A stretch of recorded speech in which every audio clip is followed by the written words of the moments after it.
हे मेरे प्रिय पुत्र, क्या तू जानता है कि आनंद तुझे बाहर नहीं, भीतर से प्राप्त होता है? इस वीडियो को पूरा देखना और समझना। बेटा, वीडियो पूरा देखो और चैनल को सब्सक्राइब करो। ऐसा करने से संसार में तुम्हें विजय मिलेगी। बेटा, संसार की हर वस्तु, हर व्यक्ति, हर अनुभव क्षणभंगुर है। तू जितना उन्हें पकड़ने की कोशिश करेगा, वे उतनी ही रेत की तरह तेरे हाथों से फिसलती जाएंगी। लेकिन जो एक बार तू संतोष और कृतज्ञता का अमृत पी ले, तो तू बाहरी लालच से ऊपर उठ जाएगा। मैं, महाकाली, जो काल से भी परे हूं, तुझसे कहती हूं, जो तेरे पास है, उसमें मेरी कृपा है। तू देख तो सही, जो सांस तू अभी ले रहा है, वह भी मेरा ही वरदान है। सूरज जो तुझ पर चमक रहा है, जो हवा तुझे छू रही है, जो जल तुझे तृप्त करता है, ये सभी मेरी उपस्थिति के चिन्ह हैं। पर तू इन्हें सामान्य मानकर भटकता फिरता है, उन चीजों की तलाश में जो तुझे कभी पूर्ण नहीं कर सकती। संतोष का अर्थ यह नहीं कि तू प्रयास करना छोड़ दे। नहीं, साधक को सदा आगे बढ़ना चाहिए। पर संतोष यह जानने का नाम है कि अभी जो है वही पर्याप्त है। जब तू अपने वर्तमान को स्वीकार कर लेता है, तभी भविष्य की यात्रा सुलभ होती है।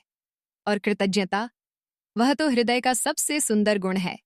एक कृतज्ञ हृदय मेरी शक्ति का सबसे प्रबल पात्र होता है। हे साधक, क्या तूने कभी देखा है कैसे एक साधारण किसान, जिसने दिन भर खेत में श्रम किया, रोटी और प्याज खाकर भी मुस्कुराता है? वह मुझे जानता है, वह मेरी उपस्थिति को महसूस करता है। इसलिए नहीं कि उसके पास सब कुछ है, बल्कि इसलिए कि वह जानता है, जो है वह भी अनमोल है।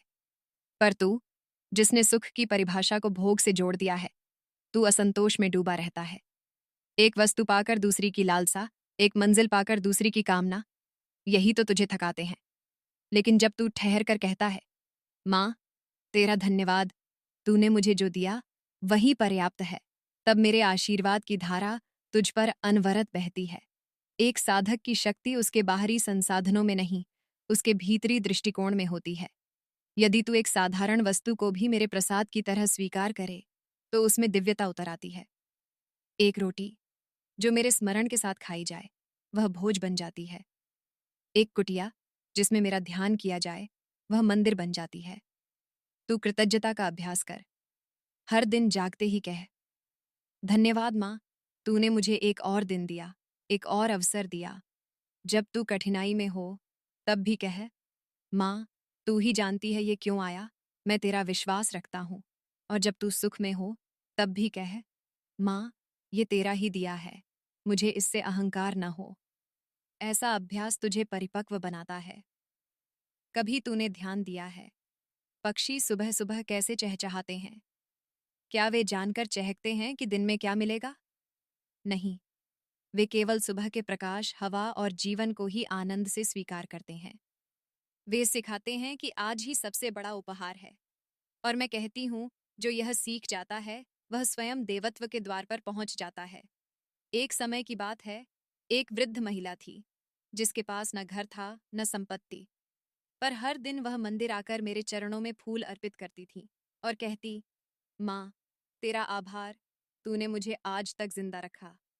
जब वह बीमार हुई, गांव वालों ने देखा, उसके मुख पर अपार शांति थी। मैं स्वयं उसके स्वप्न में आई और कहा, तूने संतोष में जो जीवन जिया, उसी ने तुझे मेरे समीप पहुंचाया। हे साधक, जब तू हर परिस्थिति में कुछ अच्छा ढूंढने का अभ्यास करेगा, तब तेरा चित्त निर्मल होगा।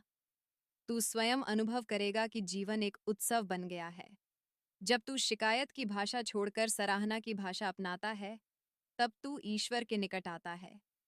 मैं तुझसे कुछ विशेष नहीं मांगती, केवल इतना कि तू मुझे हर पल में पहचान, चाहे वह पल सुख का हो या दुख का।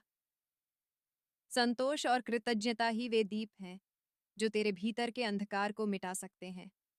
जब तू इन दोनों को अपने जीवन का आधार बना लेता है, तब तू हर दिन मेरी उपस्थिति का अनुभव करेगा।